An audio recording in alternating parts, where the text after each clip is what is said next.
Hello viewers, my name is Elliot Fryman and welcome to another episode of Terror Tales. Sorry if my voice sounds a little bit off today. I'm a little bit sick due to the flu season, and my friends Miss Kaylee Fisher and Mr. Colby Alexander are not here because of that very same reason. However, I wanted to bring to you this episode and talk about I Am Legend by Richard Matheson. Now, I know a little bit about this book. It's based off of the film with Will Smith back in 2007, and I think there's a few other adaptations, but I can't really name them offhand. I'm pretty sure they have different names.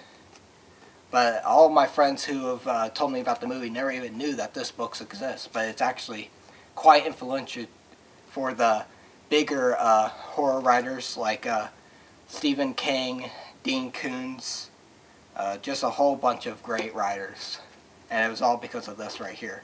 Before we get into this episode, I would like to say that this episode we will not be spoiling anything.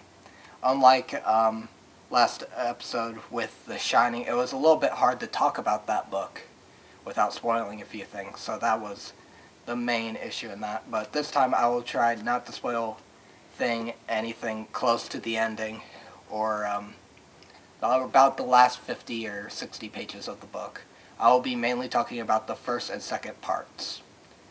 So in case you are unsure about the book or have not read it yet, or a new viewer to the show, please do not change the channel, and hopefully you can find something interesting about this book, and maybe you can recommend it to a friend once you are done reading it yourself. Alright, let's get into it. So,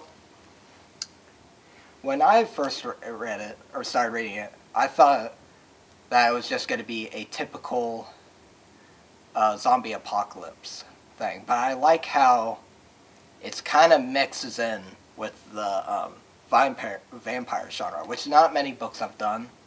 The only big vampire stories would be like Twilight and Dracula. Those are usually the most popular stories and series that have involved vampires in some way. And maybe American Vampire if we're talking about graphic novels. Oh yeah, and Salem Law. There's a lot of vampire stories. But on the front here, Dean Koontz says himself that he believes that this is the most clever and riveting vampire novel since Dracula itself, which is quite a lot of years before anyone could top such a book. So that makes me kind of interested in what's inside. So I'm going to discuss what it's about. Firstly, it's like I said before, it's the zombie apocalypse sort of deal, but except in this case, the zombies are like a hybrid with vampires, where they do not come out during the daylight, and if they stay outside during the daytime, they burn and disintegrate, like a normal vampire would, like in Dracula or whatever. They also are afraid of garlic. They die when you hit them in the heart with stakes, all sorts of things like that. And the main character, Robert Neville, is a scientist who's trying to figure out what he can do against this race, because he is, in this book, the last person on Earth, or believed to be. There is no other humans. I think, from what I've heard from people who have seen the movie is a little bit more different than in the book. Because I believe in the movie trailers I've seen that there's a dog. There is a dog in this book, which I'll get into later. But if you've seen the movie and not read this book, this might be a little bit more different. How the first chapter starts off, it shows a great conveying of information. Where in the very beginning you're not entirely sure what's going on. He establishes that he's trying to fight off something. But, I mean, if you look at the cover, you can see that it's probably going to be some sort of zombie or monster or anything, but you don't really know once you get into it. And then by the end of it, it hits you really hard with the reveal that there is zombies / vampire creatures roaming the world, and Robert Neville is the last human alive, which is a very shocking reveal. I mean, of course you would know, but I feel like it's very gradual towards the conclusion. Like right when it's 6 o'clock and it's dark outside, you get immediately hit with the vampire known as Ben Cortman, which is a big character because Robert Neville used to be neighbors with this character, and it's very interesting when he introduces him by name, like first name. All the other ones he doesn't really entirely know until a little bit later, which I'll not be talking about because that goes a little bit more into spoilers. But as you can see, he is taking a hard time towards all the vampires and everything. It's really tragic. He slowly becomes more and more insane. He tries to work his hardest to find a cure so then he could bring back the human race, but all attempts seem to be a little bit futile.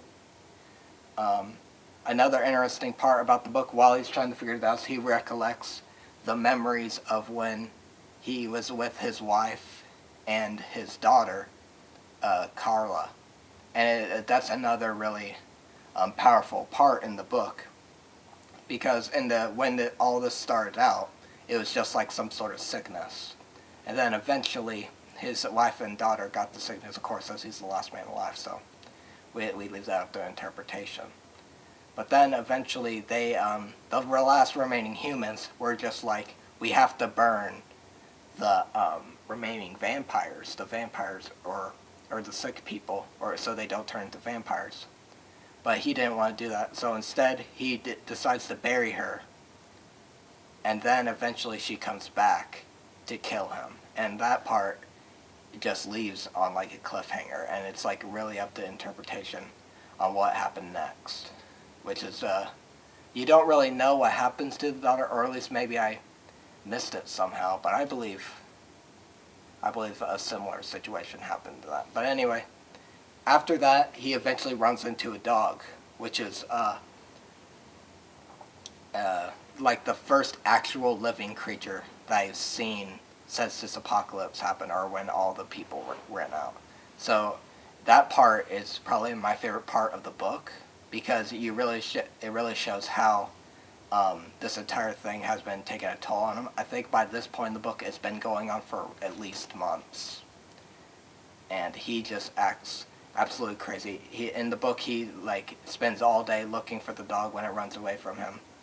In a later chapter, he continues to feed the dog and try to lead it towards him so it can become friendly with it, because really those are most likely the only two living creatures other than the vampires to be around.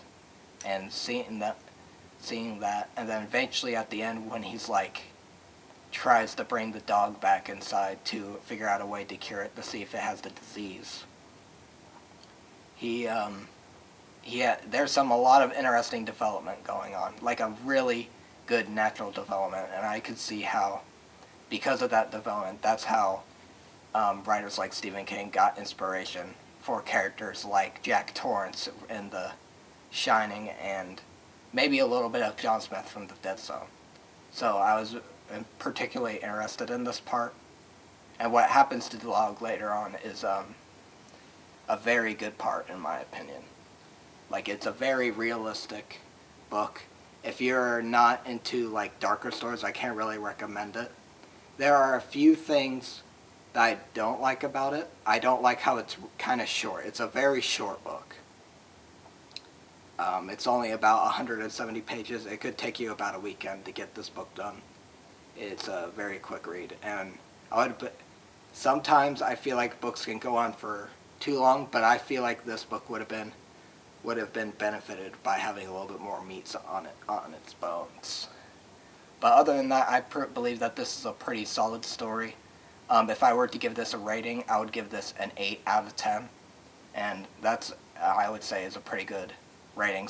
I could see some people being a little bit mad about that, but I say that it's a very solid 8 out of 10. And it's been very influential for many other horror fiction writers, and I'm really glad that this book exists. So that's really all I have to say about this book. There's, of course, a lot of other events in this book, but I don't want to tell everything that happens in this book, or else you wouldn't want to read it for new viewers out there. So hopefully you enjoyed this. If you are interested in having this book for yourself, you can go to your local bookstore, or if you just want to check it out for a short read, you can check out this book at the Mason County Library. This particular version has not only I Am Legend, but a few other short stories by Richard Matheson himself. I was unfortunate enough to not be able to read these stories due to lack of time, but if you are really into I Am Legend, I would like to see give these a try. Anyone give these a try, especially since I Am Legend is very influential in everything. So hopefully you enjoy that. For now, I think that will be everything. Next month, we will be talking about Psycho by Robert Bloch, the book that started the thriller movie genre as we know it, or at least one of the books that started that. So hopefully we will all enjoy that. Hopefully we'll have Mr. Colby Alexander and Miss Kaylee Fisher back on the show next time. And we would love your wishes and prayers for all of us to get better over at Spectrum Channel 4. For now, thank you all for watching. Hopefully we'll see you next time, and have a nice day. Thank you, and goodbye.